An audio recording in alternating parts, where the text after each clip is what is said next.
Pai que habita nos mais altos céus, te agradecemos, ó Pai, pelo dia que o Senhor nos concede, pelo momento que nós temos atravessado na história do mundo. O universo inteiro, Senhor, dá sinais de tua breve vinda e nós somos gratos porque estamos presenciando esses eventos. Agora, Pai querido, te suplicamos que o Senhor segure nas nossas mãos, firme as nossas pernas, tropas, e abre os nossos lábios, Pai, para proclamar as verdades concernentes para esse tempo. Ajuda-nos para que tenhamos paz no Senhor nos dias de aflições. E nesse momento te rogamos uma bênção toda especial para o nosso irmão Júnior, que tenha responsabilidade, ó Deus, de ministrar a tua santa palavra. E quanto a cada um de nós, Senhor, que venhamos ser receptivos, guardar as tuas verdades e viver tão somente para a honra e glória do teu santo e eterno reino. Dá-nos a tua paz, Senhor, nesses momentos, e ajuda-nos nessa hora que precisamos tanto ter uma vida transformada, condizente com as verdades que proclamamos. Te oramos e te agradecemos na certeza de que o Senhor nos ajudará e que estará conosco todos os dias. Te oramos na pessoa do Senhor Jesus, qual nós te agradecemos desde já pelo estudo que vamos ter nesta noite. Amém. Amém. Amém. Que a graça do Senhor Jesus seja com todos. Irmãos, estão me ouvindo? Alguém pode confirmar se está me ouvindo bem? Sim, irmão, tudo jóia. Positivo. Amém. Que o Senhor nos abençoe, nos fortaleça grandemente nessa noite, mais uma vez, em nome do Senhor Jesus. Dando continuidade ao nosso estudo sobre Juízes, capítulo 15, a partir do versículo 9, versículo 8, aliás, versos 7 e 8.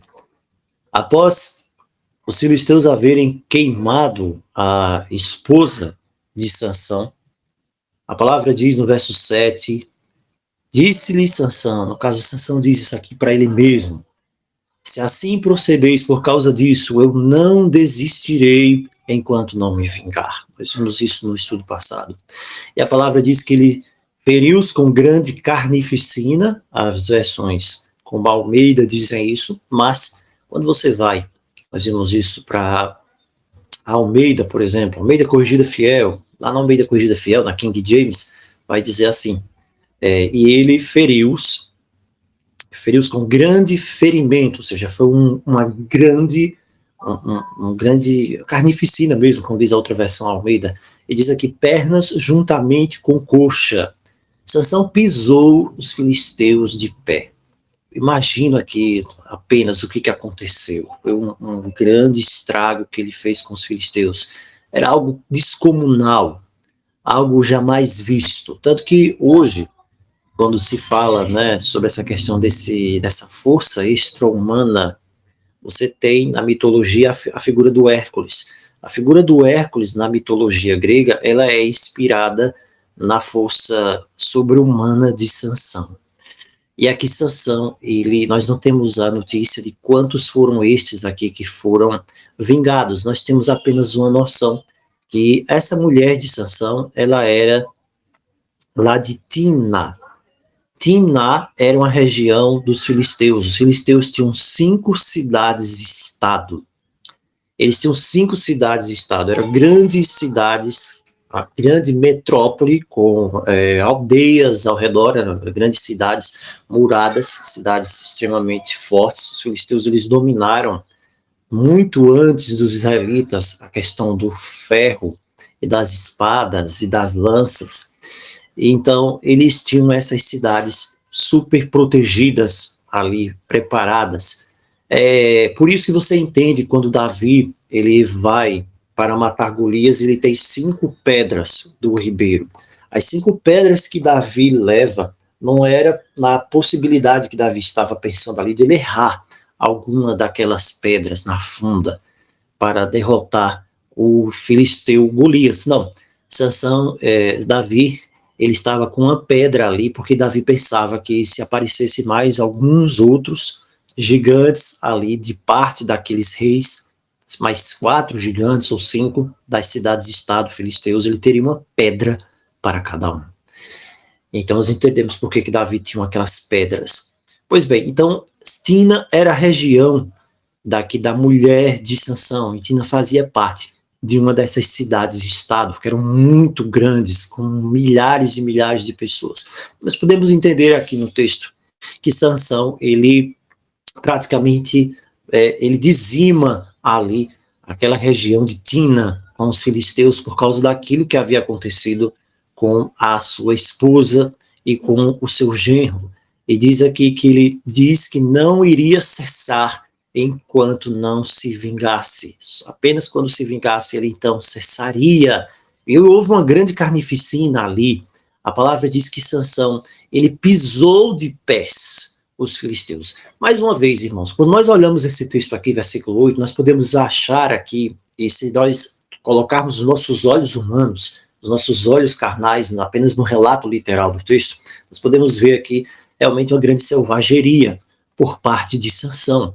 Nós pensamos assim, nossa, o que está acontecendo aqui? Esse homem estava cheio do Espírito de Deus, e ele estava agindo dessa maneira tão feroz, tão selvagem, porque Sansão estava pisando de pés literalmente aqui os filisteus, tanto nas pernas deles, estava matando eles, pisando nas pernas deles, nos pés ali, na coxa ali, na conjuntura deles, matando os filisteus. Então uma coisa que por que Sansão fez isso?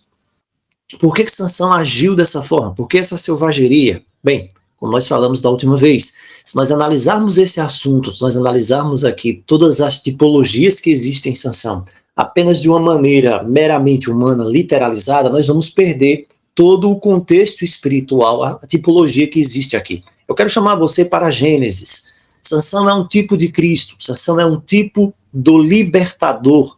E era necessário agora, por isso que eu gosto tanto de Juízes capítulo 15, porque todas essas características aqui do grande libertador do pecado, do Messias de Jesus, elas começam aqui a serem externadas em Sansão, nesse contexto aqui da batalha.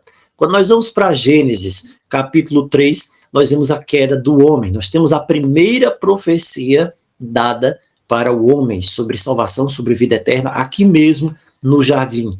Gênesis capítulo 3, verso 14. Então o Senhor Deus disse à serpente. Esse é um texto bastante conhecido. Nós já conhecemos esse texto aqui, não é verdade? É um texto bastante conhecido. O texto aqui de Gênesis nos apresenta a primeira profecia cristológica, messiânica. Então o Senhor Deus disse à serpente: por que fizeste isto? Maldita és mais que toda a fera e mais que todos os animais do campo. Sobre o teu ventre andarás e pó comerás todos os dias da tua vida. Eu porei inimizade entre você e a mulher. Esse aqui é o ponto, o verso 15. Basicamente, o texto profético, o texto tipológico. Eu porei inimizade, o ódio. É isso que o Senhor está dizendo. Nós não podemos fazer parte da mulher, do povo de Deus de verdade, essa mulher, essa noiva do Cordeiro, se nós nutrirmos algum tipo de carícia, de amor pela serpente. E o Senhor diz: eu colocarei inimizade, eu colocarei ódio entre você e a mulher, entre a tua semente, e os filisteus eram semente da serpente, e entre a semente da mulher. Esta, e aqui não tem nada a ver daquela história de semente da serpente, daquela falsa doutrina que se espalhou hoje aí, que o pessoal vem com aquela história lá furada, de semente da serpente, que o demônio teve uma relação sexual com Eva no jardim, né? A gente já viu isso aqui, nós temos aqui uns áudios gravados, um estudo da palavra de Deus, que a palavra de Deus desmente isso. É uma grande mentira, uma grande bobagem. Mas aqui o Senhor está falando sobre a semente da serpente, espiritualmente falando, e a semente da mulher, aquele que se torna carne. Agora veja, aqui nesse contexto, é preciso entender como essa batalha se desenvolveria. Esta semente te ferirá a cabeça, e tu lhe ferirás no calcanhar. Isso aqui, sobre essa maneira da batalha acontecer, quando esta semente da mulher fere a cabeça da serpente, nós temos aqui um golpe mortal. E como é que a cabeça da serpente ela seria ferida? Ela seria ferida através de que a semente da mulher pisaria na cabeça da serpente. Neste momento, neste ato, antes, é preciso que entender que não há uma relação aqui progressiva no texto. Primeiro fere a cabeça, depois é ferido o calcanhar. Não, primeiro é ferido o calcanhar, depois fere a cabeça.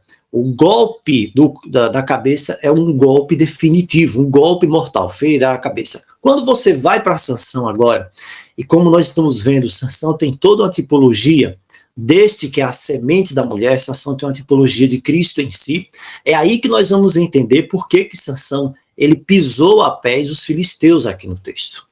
Porque é exatamente isso aqui que o texto está dizendo, em Juízes capítulo 15. As outras versões, acontece isso aqui, elas dizem que ele feriu-os com grande carnificina. Por exemplo, a Almeida atualizada. Ele feriu-os com grande carnificina.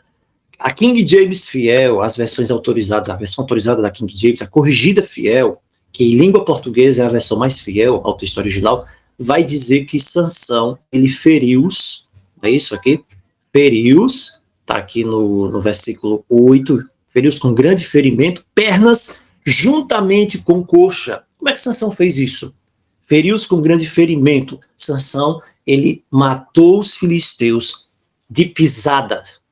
Ele pisou nos filisteus. Ele matou os filisteus pisando sobre eles. Ele mobilizava, não sei como ele fazia aqui. Sansão era muito forte, extraordinariamente. Mas Sansão estava aqui, cumprindo um símbolo, um tipo do Messias. Isso, mais do que qualquer outra coisa, estava mostrando, prefigurando a vitória do Messias sobre o pecado quando ele pisasse, esmagasse definitivamente, no final de todas as coisas, a cabeça da serpente. Então, Sansão aqui no capítulo 15, ele está com esses atributos cheio do Espírito de Deus. E também mais, Sansão aqui está representando os 144 mil, que no final das contas, aqui em Apocalipse, eles terão essa batalha épica, a grande batalha final contra a serpente. Não é isso que a palavra diz? E isso aqui fica tão claro aqui, essas relações desse texto de Juízes 15, com Cristo, o Messias, ferindo a cabeça da serpente, e com o remanescente também tendo essa vitória sobre a serpente, que quando você vai, veja que Sansão faz isso, ele se vinga ali de uma das cidades-estado, praticamente, era muita gente, tanto que o texto aqui de Juízes não diz quantas pessoas eram, mas era muita gente aqui. E depois disso ele vai habitar na rocha de Etã. Ele vai habitar na rocha de Etã. Ele tem aqui o ferimento que é dado sobre o maligno. Ele está pisando na serpente aqui. E ele então pisa, ele com certeza consegue essa vitória tremenda, extraordinária, e Sansão vai e volta para a sua região. Mas Sansão não vai ali para a sua casa. Sansão não vai para a sua cidade. Sabe, Sansão aqui não pode se misturar com os seus conterrâneos. E nós temos aqui, em cada palavra dessas, cada frase dessas aqui construída no original aqui hebraico, no sentido que nós aqui vemos na escritura, nós temos aqui uma lição espiritual. Sansão está cheio do Espírito, Sansão está cheio da verdade, Sansão recebe grandes vitórias do Espírito de Deus, ele está pisando literalmente na cabeça do maligno, da serpente. E quando Sansão consegue essa vitória, ele consegue a vitória, não é a vitória definitiva, é apenas uma das vitórias. Deus aqui está apresentando Sansão como libertador, um tipo de Cristo, e a libertação oferecida, ofertada por Cristo na primeira fase. Na primeira fase da igreja cristã, da igreja apostólica. É isso que nós estamos vendo aqui. Por que nós estamos vendo isso aqui? Onde é que eu estou tirando essa história aqui? É da minha cabeça que eu estou tirando essa história? Bem, não é da minha cabeça não. Veja, Sansão vai habitar na fenda da rocha de Etã. Quando você vai... Onde é que era a fenda da rocha de Etã? A fenda da rocha de Etã era no deserto. Era uma região desértica. Era uma região que só ia para lá, vamos dizer assim, quem tivesse um negócio, como a gente diz hoje, para lugares inabitados, para lugares desérticos. A fenda da rocha de Etã era este lugar. E era um local, né, chamado morada de animais selvagens. O próprio nome, Etam, era o local da morada de animais selvagens. Depois desse tempo aqui, o próprio Roboão, filho de Salomão, transformou essa região aqui, era uma cidade, esse local aqui cresceu, se transformou numa cidade, mas era um local tão estratégico que Roboão transformou essa região em uma cidade fortificada. Onde é que essa cidade ficava? Ela ficava entre Belém, veja, Belém e Tecoa. Belém era a cidade do grande rei. E veja como está próximo aqui também de Sansão, porque Sansão ele era da tribo de Judá, ele está representando o Messias, que também era da tribo de Judá. Mas Sansão não vai se misturar com os seus parentes. Sansão está no auge, Sansão está no máximo aqui de poder do Espírito. Ele faz uma grande vitória, uma grande libertação contra o maligno, trazendo para nós agora nos nossos dias, contra o poder das trevas. E agora Sansão vai, vamos dizer assim, para um trono. E qual é o trono que Sansão está ali? Onde Sansão pode melhor se encaixar? Na rocha. Nós já vimos isso. Sansão está ali, diz a palavra, na rocha de Etam. Isso aqui é tremendo ali, a rocha de Etam. Deuteronômio 32:18 diz assim: você esqueceu a rocha que te gerou? Você se esqueceu do Deus que te deu o ser? O Senhor aqui é apresentado como a rocha. Também Deuteronômio 32:30, lá no verso 30, diz: como poderia um só perseguir 1000 e 2 fazerem fugir 10.000? Deus está fazendo aqui já uma referência a isso, a Sansão. Um só perseguindo 1000, e se fosse 2 Sansões ali, eles iriam fugir 10.000, mas isso só aconteceria se a rocha o fizesse acontecer, se a rocha entregasse. É o Senhor quem faz essas coisas acontecer. O Senhor aqui é a rocha.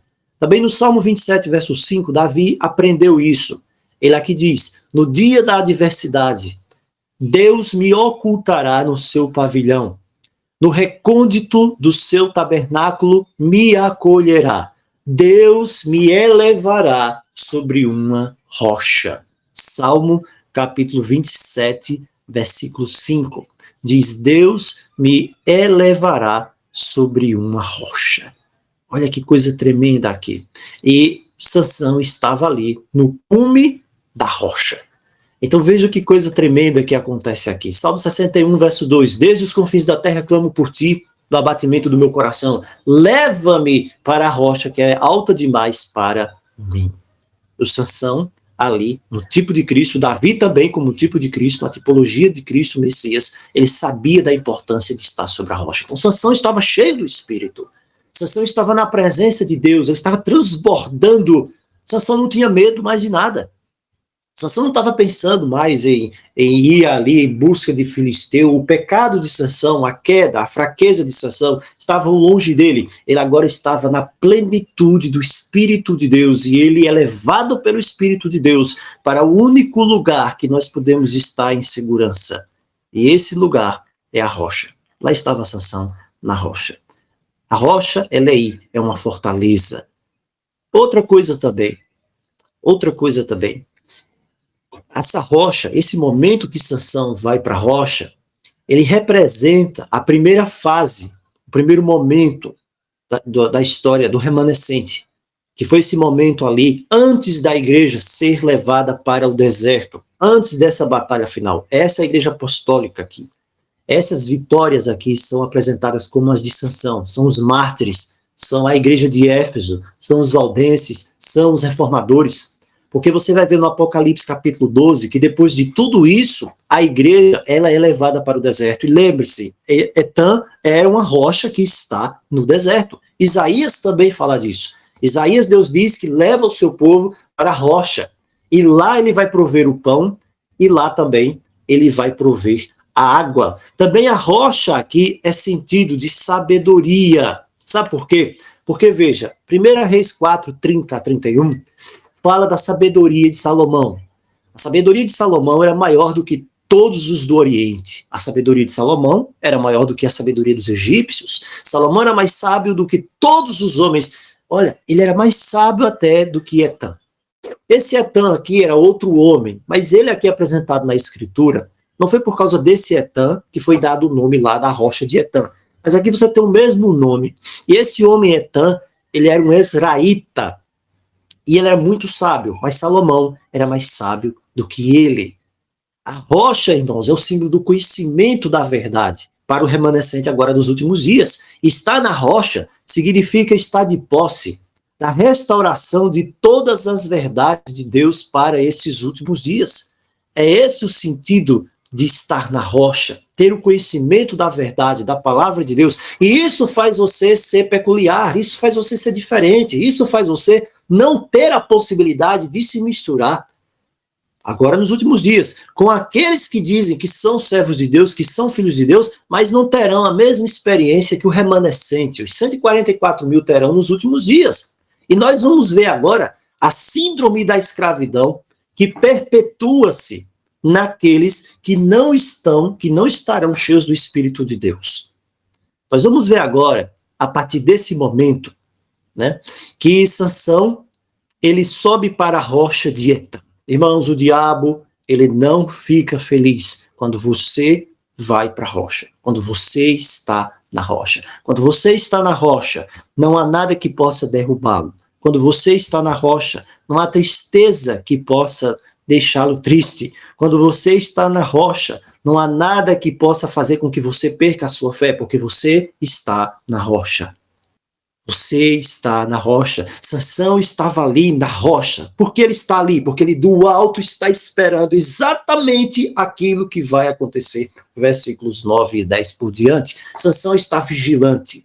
Ele foi para a rocha. Ele está firme. Ele está firmado. Sansão não está ali dormindo.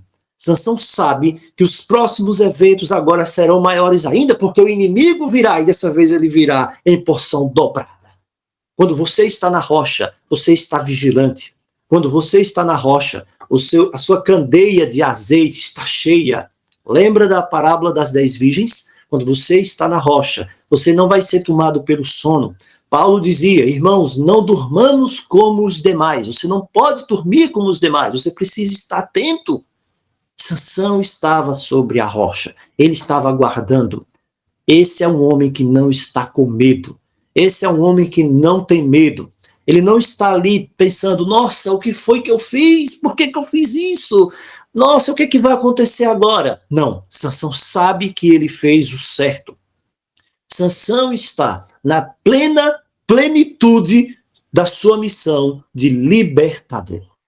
E se você é um libertador, você precisa agir como um libertador. Se você é um embaixador do reino dos céus, você precisa falar as palavras do embaixador do reino dos céus. Se você é um servo de Cristo, se você representa Cristo, se você é o bom perfume de Cristo, você precisa assumir a sua posição. E lá está Sansão. E agora, em Juízes capítulo 15, Sansão diz, eu sou o libertador e eu preciso fazer aquilo que Deus me mandou fazer, me fez vir à existência, antes mesmo que eu nascesse, eu sou o libertador. Muitas vezes, quando nós falamos em Sansão, nós nos lembramos apenas de Dalila. É interessante lembrar sobre Dalila, mas, irmãos, a palavra diz que Sansão foi um herói da fé. Não permita que a experiência de Sansão com Dalila manche essa poderosa história aqui, desse poderoso instrumento usado por Deus, um tipo de libertador, um tipo de Cristo libertador da escravidão do pecado. A palavra diz agora no versículo 9, que os filisteus então subiram. Eles veem mais uma vez, Sansão sabia que isso iria acontecer, ele estava preparado, ele estava lá na rocha. E acamparam-se. A palavra aqui no original é que eles declinam, eles se inclinam, eles se acampam, eles cercam Judá. Que coisa aqui. E dessa vez eles não vêm apenas, não sei quantos vêm aqui, são muitos aqui, são muitos que vêm. Eles acampam-se. Sabe, eu imagino que o Judá ali, eles começaram a ouvir os rumores, os filisteus estavam vindo. Eles começam a cercar de um lado, começam a cercar de um outro, começam a cercar à frente, começam a cercar atrás. E os judeus ali, os filhos de Judá, eles simplesmente começam a observar aquilo acontecer, dia após dia. Eles estão subindo. Aquilo está aparecendo, aquilo está crescendo, e depois aquilo se consolida. O fato dos filisteus subirem e se acamparem contra Judá representam muito bem aquilo que acontecerá agora nos nossos dias, nos nossos últimos dias, relacionados à batalha final. Satanás hoje, irmãos, ele já está acampado. Ele subiu e se infiltrou grandemente dentro do sistema religioso. Ele já subiu e se acampou também dentro do sistema econômico. Ele já subiu e se acampou também dentro do sistema político. Ele já subiu e se acampou também em todas as partes, dentro dos sistemas legislativos, dentro da mídia. Ele já subiu também, ninguém fez nada, ele foi lá e se acampou também. Ele lançou as suas redes, as suas garras. Ele tomou de conta. Veja aqui que os judeus não fizeram nada. Eles não fizeram nada. Eles viram acontecer e simplesmente não fizeram nada. Sansão estava na rocha. Eles poderiam ter ido para a rocha, mas eles não puderam ir.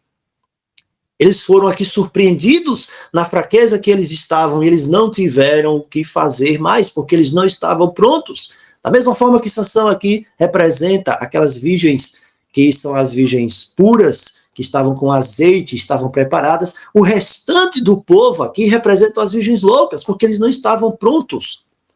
E a palavra diz então que por eles não estarem prontos, eles, os filisteus, se estenderam por lei. A palavra estenderam-se por lei, do Natrash, do hebraico aqui, ela indica uma passividade e uma permissividade aqui da nação inteira. Porque o sentido aqui não é estender-se. O sentido primeiro aqui da palavra é deixar, é permitir. Sabe, se o diabo vem hoje e faz uma coisa na tua vida e você deixa, ele vai fazer mais. Há uns dias atrás, eu lembro que nós fizemos uma analogia bem simples sobre essa questão de permissões, de permitir o diabo fazer o que ele quer. Sabe, nós falamos sobre o prego. É uma história bastante conhecida, uns dizem prego, outros dizem outro símbolo, do prego do diabo, daquele homem que era pobre e que um certo dia o diabo apareceu para ele e ofereceu a ele todas as riquezas, e esse homem então aceitou, e o diabo disse, olha, eu te ofereço tudo, mas eu só quero uma coisa, eu estou te dando esse prego aqui e vai ter de ficar com você na sua casa, lá dentro, para lembrar que você fez esse acordo comigo. Agora eu vou te dar tudo, fica tranquilo e vai gozar os prazeres. Mais ou menos isso, um resumo da história. E esse homem simplesmente enriqueceu e se tornou o homem mais benquisto da cidade, que está do estado dele, do país, rico, milionário, e não sabia de onde esse dinheiro vinha, porque o dinheiro fluía de todas as formas para ele, ele não se preocupava mais com nada. Num dos dias em que ele estava fazendo uma festa, onde estavam as pessoas mais ricas da cidade, chegando com os carros importados, mulheres e bebida, um homem muito bem vestido, chegou ali, não sei, passou pelos seguranças, mas de repente bateu ali na campainha da porta. Os empregados foram e abriram a porta, então aquele homem está ali com as taças de cristal na mão, bebendo, rindo no meio dos seus convidados. De repente, quando ele olha para a porta, ele reconheceu, era o diabo. Então aquele homem fica branco, fica pálido, fica trêmulo, diz, agora o diabo vai vir cobrar a minha parte, vai vir levar a alma embora, porque já passou-se muito tempo, muitos anos. E o diabo entra ali, bem vestido de smoking, na casa dele, pega uma bebida e começa a perguntar para ele como as coisas estão, tá tudo bem? E ele diz, você vai me levar agora? É agora que você vai levar a minha alma? Ele diz, não se preocupa, não quero isso, não, fica tranquilo, vai. E o homem simplesmente não percebe, o diabo vai e puxa ali um pedaço de carne podre, de carniça, exatamente no prego. Diz, aqui o meu prego não é esse? Ah, tudo bem, pendura o prego ali.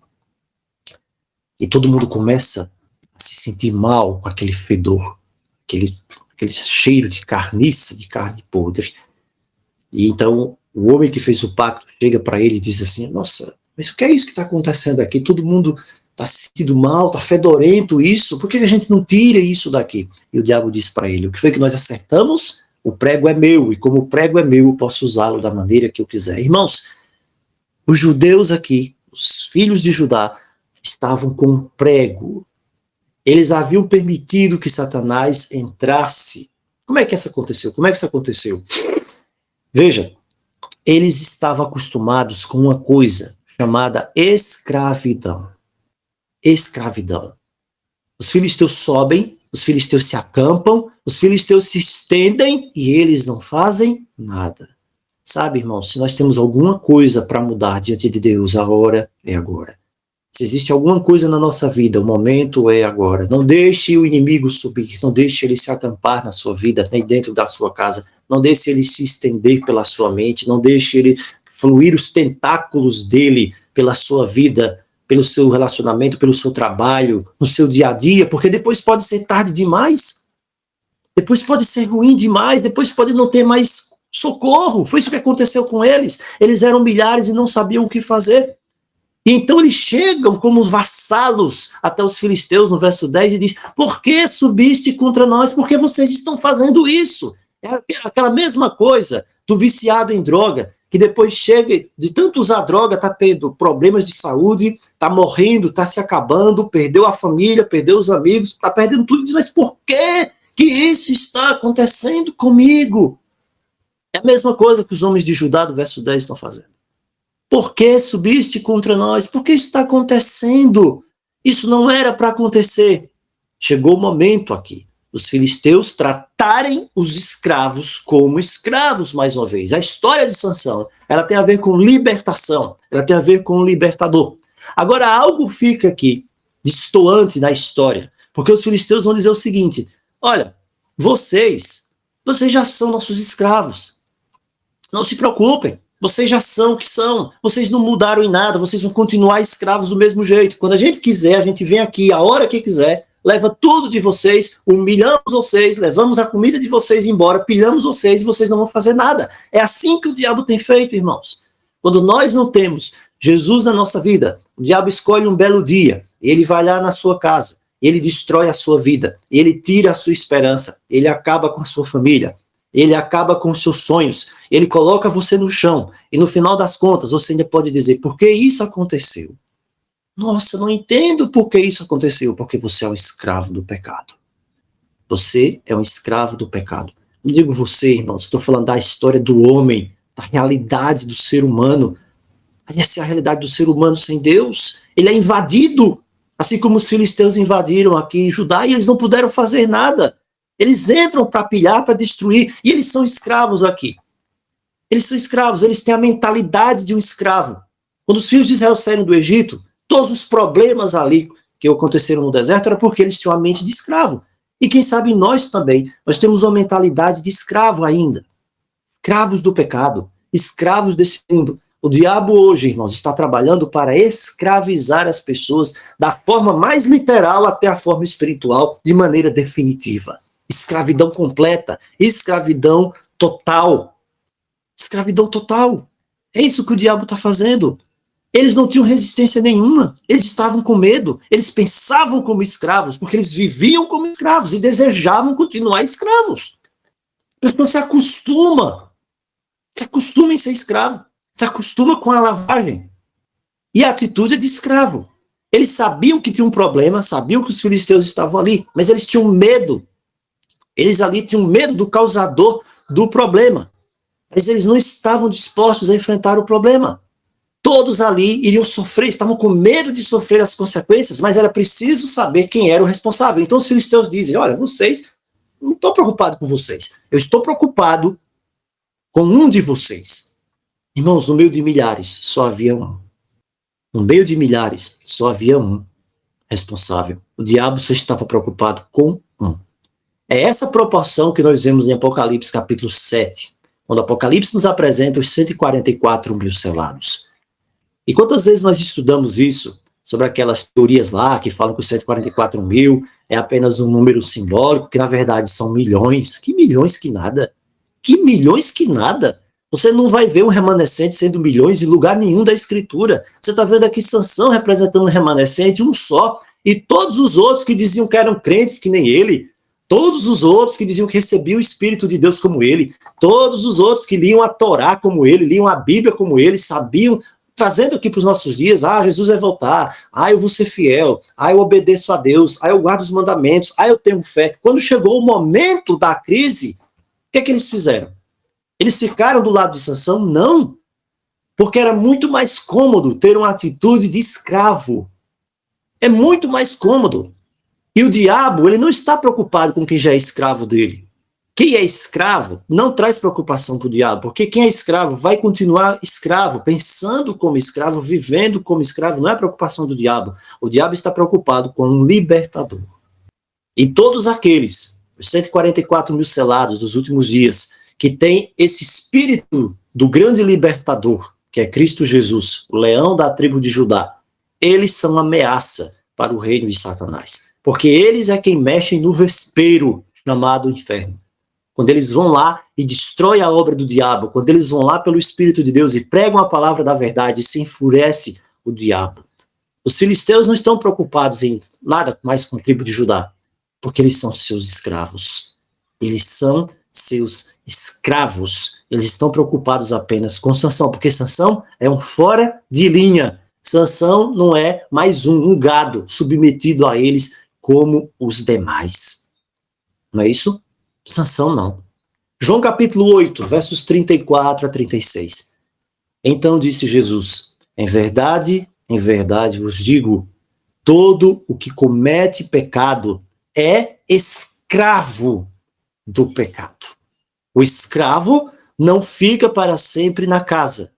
O que o Senhor Jesus está querendo dizer? O escravo não fica para sempre na casa. O escravo um dia é mandado embora. O escravo um dia deixa de permanecer, deixa de existir. O escravo não tem as prerrogativas do filho. O filho, sim, ele permanece para sempre. É por isso que o diabo não está preocupado quem é escravo. E agora no verso 33 o Senhor disse: se pois o filho vos libertar. Sansão era um tipo desse libertador. Verdadeiramente sereis livres. O apóstolo Paulo em Romanos 6, verso 6 também dizia, e disse: sabendo isto, que foi crucificado com ele o nosso velho homem, para que o corpo do pecado seja destruído, e não sirvamos ao pecado como escravos. Também em Gálatas 5, verso 1, para a liberdade foi que Cristo nos libertou. Permanecei, pois, firmes, e não vos submetais de novo a um jugo de escravidão. É por isso que tem tanta gente hoje, dentro do sistema religioso, que quando começa a trazer certos julgos de escravidão lá do passado, não percebem que, na verdade, são escravos e estão trabalhando para o regime da escravidão. E Paulo já falava disso aqui em Gálatas 5. Cristo nos libertou. Não permitam serem escravos. 1 Coríntios 7, 22. O que foi chamado no Senhor sendo escravo é livre no Senhor. Também o que foi chamado sendo livre é escravo de Cristo. Colossenses 1,13. Ele nos libertou do império das trevas e nos transportou para o reino do Filho do seu amor. Apocalipse 1,5. Da parte de Jesus Cristo, a fiel testemunha, o primogênito dos mortos, o soberano dos reis da terra, aquele que nos ama e pelo seu sangue nos libertou dos nossos pecados. Entende agora o que acontece aqui com Sansão? Entende agora o que acontece quando os filisteus descem e eles vêm ali com a grande multidão e cercam Judá de todos os lados e eles simplesmente não estão dispostos a fazer nada. Eles simplesmente vão ali como um cachorrinho ali balançando o rabo e dizendo: olha o que é isso que vocês estão fazendo. Isso representa o mundo. Representa aqueles que dirão, muitos que são irmãos, que fazem parte do povo de Deus, mas que têm a mente de escravos ainda. São escravos. Voltando aqui para o texto, o que nós vemos aqui é que 3.000 homens de Judá. O que acontece aqui no texto? Por que subisse contra nós? Verso 10. Subimos para amarrar Sansão. O que eles querem? Eles querem prender Sansão. Eles querem amarrar Sansão para lhe fazer a ele como ele fez a nós. Entendam o processo aqui. Entendam o processo. A primeira coisa que Satanás quer, a coisa mais urgente de Satanás, que ele quer fazer, é prender a mensagem. É tapar a boca da mensagem. Depois ele quer destruir a mensagem. Sempre funcionou assim. Quando você olha para a época da igreja apostólica, primeiro, quando a apostasia surgia, ela surgia através da boca de homens que estavam em apostasia. E é nessa boca de homens, através das suas palavras, eles amputavam a palavra de Deus, amarravam a palavra de Deus. No próximo estágio, então, você está vendo aqui que é a serpente, né, que está falando. Nós queremos amarrar Sansão e depois fazer a ele como ele fez a nós. Quando diz fazer a ele como ele fez a nós, a gente imagina aqui que eles estão dizendo que vão pisar Sansão de pés. Mas, na verdade, aqui, profeticamente falando, nesse tipo aqui profético do versículo 10, você está vendo a fala da serpente. Ele nos pisou. E nós vamos agora também fazer o que é preciso ser feito. Nós vamos ali morder o calcanhar, nós vamos atacá-lo, nós vamos matá-lo. Mas veja que a correspondência aqui é perfeita, nós vamos ter de fazer com ele. E a palavra diz, então, que quando eles dizem isso, fica aqui subentendido no verso 10 para o verso 11, que os homens de Judá disseram, não acredito, Sansão fez isso? Não, mas como é que Sansão fez isso? Não, ninguém aqui deu autorização para Sansão fazer isso.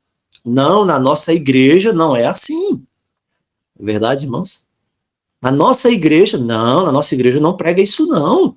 Sansão é um maluco, Sansão é um herege. Por que Sansão fez isso? Não, olha, você não se preocupe, Sansão, não, aqui ninguém é responsável, não. Nós vamos lá, vamos pegar o Sansão. Não é isso que vocês querem? Ok, nós vamos pegar a Sansão e vamos entregar a Sansão para vocês. Sabe aquela coisa que tem acontecido muito esses dias? É o seguinte, quando as pessoas de fora, elas falam mal de Deus, elas criticam, elas descreem, elas falam qualquer coisa. Aquelas pessoas, muitas delas, não digo todas, que estão lá dentro do sistema religioso, o que é que elas vão dizer? Elas vão dizer, a gente precisa relevar, irmãos, porque eles não conhecem, eles não creem. Vamos fazer assim, vamos trazer ele para estar aqui no nosso meio. E não vamos tocar nesse assunto, né? Porque é um ponto de vista diferente, nós cremos diferente, ele não crê, então vamos manter a amizade. Isso se chama ecumenismo. Você está vendo o ecumenismo aqui, um ecumenismo de conduta aqui entre Judá e os filisteus. E esse ecumenismo une eles contra o que é o diferentão, é o Sansão aqui na história.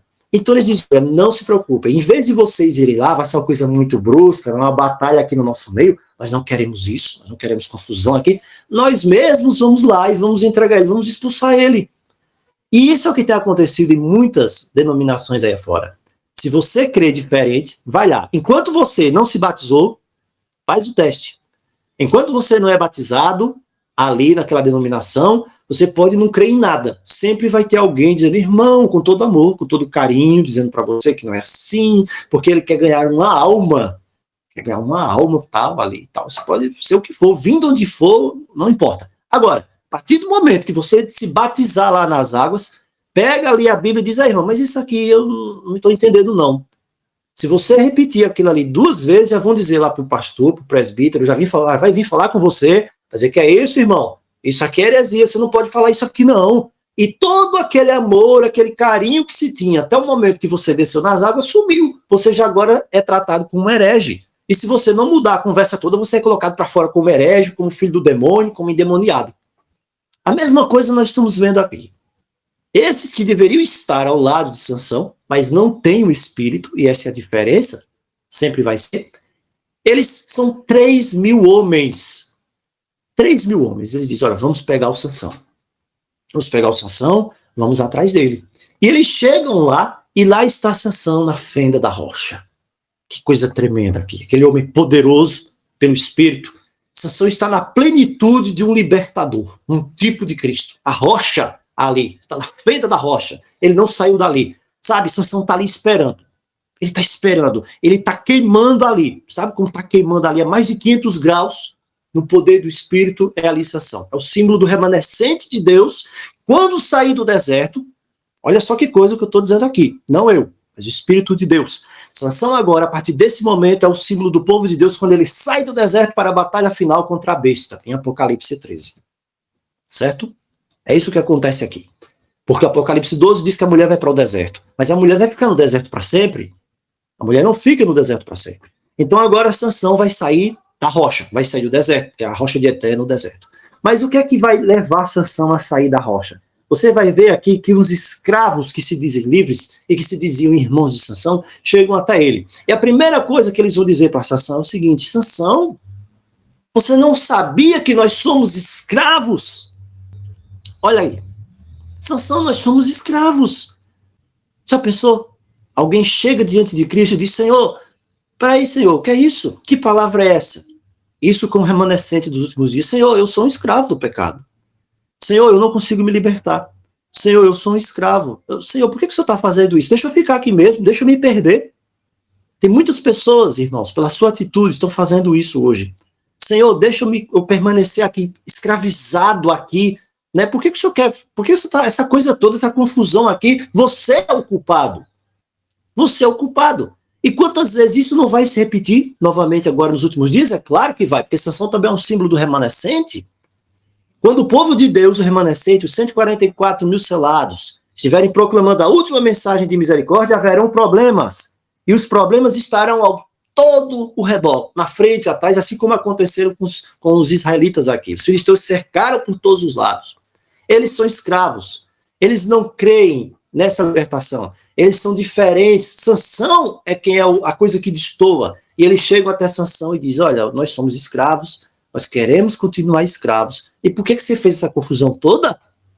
E Sansão diz, eu apenas fiz o que devia fazer. Eu sou um libertador. E aqui Deus está dizendo o seguinte, eu estou batalhando contra a força das trevas. O mal destrói. O mal destrói. O diabo veio para roubar, matar e destruir. Então, quando Cristo diz assim, eu vim para que tenham vida e tenham em abundância, ele está destruindo as obras do diabo. É isso que diz a palavra. Para isso se manifestou o Filho de Deus, para destruir as obras do diabo. E Sansão aqui está dizendo isso profeticamente, simbologicamente aqui. Eu estou fazendo justiça. Ou seja, Sansão, somos escravos. Agora, uma coisa interessante aqui, que são 3.000 homens que vão até Sansão. 3.000 homens. Por que 3.000 homens? Sabe por quê? O número 3.000 é o número de derrota. É, número de derrota. Em Êxodo capítulo 32, versículo 28, quando há aquele episódio lá do bezerro de ouro, você vai ver que os filhos de Levi, eles obedecem a palavra de Deus através de Moisés, e eles saem ali do acampamento, porque o povo se rebelou ali contra Moisés, e a palavra diz que morreram ali naquele dia uns 3.000 homens. Você vê aqui 3.000 como símbolo de apostasia, um símbolo de queda. Veja, caíram. E você está vendo aqui que esses que vão até Sansão já estão caídos. Já estão caídos, porque eles são escravos. Também em Josué capítulo 7. Josué capítulo 7, versos 3 ao verso 4. Quando Josué está ali, e eles vão para aquela batalha de Ai, e eles estão soberbos. Eles estão com pecado, com a capa ali de Acã. Eles têm o pecado ali guardado, entesourado entre si. O que é que eles dizem para Josué? Josué 7, 3 e 4. Não suba todo o povo. Subam só uns 2 ou 3.000 a ferir Ai. Não fatigue, essa coisa tão simples. E a palavra diz que subiram lá do povo uns 3.000 homens. E eles fugiram de diante de Ai. Eles são derrotados, eles são perdedores. Também em Jeremias 52, 28, diz que quando Judá é levado cativo, veja, Judá é levado cativo para fora da sua terra, Nabucodonosor leva, ali no 7º ano, 3.023 judeus. Isso aqui não é coincidência. Deus está mostrando aqui, em todas essas circunstâncias, derrotados, escravos. Veja que Nabucodonosor está levando escravos aqui. E você vê mais uma vez o número 3.000 dos judeus indo até Sansão, dizendo, Sansão, nós somos escravos. Se o Filho vos libertar, verdadeiramente sereis livres. Sereis livres. E eles dizem, somos escravos porque você fez isso. E no verso 12 agora, olha o que eles dizem. Descemos para te amarrar, para te entregar nas mãos dos filisteus. Olha só que coisa. Aqueles que deveriam estar ao lado de Sansão, eles não estão. Não espere que a sua família, não espere que os seus amigos, não espere que os seus vizinhos, se eles não estiverem cheios do Espírito de Deus, estejam do seu lado ou do lado de Deus nos últimos momentos da história desse mundo, porque eles vão ser os primeiros a olhar assim e procurar um culpado para qualquer coisa, esse culpado vai ser você. E eles não vão pensar 2 vezes antes de pensar alguma forma de dar uma resolução, porque eles são escravos. Eles são escravos. E o sistema de escravidão, como nós já temos falado esses dias, ele simplesmente, irmãos, vai ter na parte espiritual a última fase. Nós temos agora a fase de escravidão crescendo socialmente, na mídia, tudo está crescendo aí, em todos os sentidos. Depois vai vir a grande, a cereja do bolo, que é a escravidão espiritual. E se alguém não tiver cheio do Espírito de Deus, como Sansão estava, ele vai estar do lado da maioria. E a maioria nunca esteve certa. Nunca. Você está vendo Sansão sozinho aqui. E eles chegam para Sansão, olha, a gente vai te entregar, a gente vai te amarrar. Porque a gente não concorda com isso que você faz. Quando alguém não concordar com você e você estiver fundamentado na Escritura, você já sabe o porquê.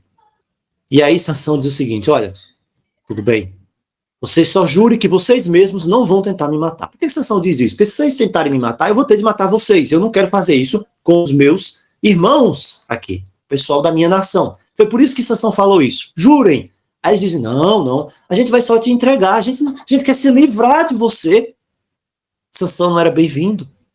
Sansão era um problema. Da mesma maneira, irmãos, o mundo procurará se livrar. A gente está vendo isso agora. O mundo está buscando se livrar de quem é um calo para o mundo. Por quê? Porque todo sistema precisa ser formatado. Todo sistema está sendo formatado. E agora você tem uma noção de quem é contra o sistema, ele simplesmente é atropelado. Mas eu quero dizer uma coisa para você. Em nome de Jesus Cristo, agora nos últimos dias, nem o sistema, nem coisa alguma vai ser capaz de passar por cima daqueles que tiverem cheios do Espírito de Deus. Não. Essa vai ser a pedra, a grande pedra, sabe? Lá de Daniel 2, e ninguém pode passar por cima dela. Não vamos te amarrar, vamos te entregar, não vamos te matar. E eles amarram Sansão com 2 cordas novas. Paramos por aqui, irmãos. Paramos por aqui, ainda tem mais. Tem mais ainda, fica emocionante a partir do verso 14. Que Deus nos abençoe. Que Deus abençoe a sua vida, que você seja cheio do Espírito. Sabe, o diabo está acostumado à escravidão. O diabo, o sistema dele, que é o sistema da besta, que Apocalipse 13 fala, que é o mistério da iniquidade que Paulo fala, que é o anticristo que fala lá na palavra, em João, ele está acostumado a pisar em todo mundo. Ele está acostumado, sabe? Para ele é tão simples, mas ele vai encontrar. Ele já sabe quem é. Ele vai encontrar uma barreira tão grande para ele, tão intransponível agora, nos últimos dias, que ele não vai ter como bater de frente com ela.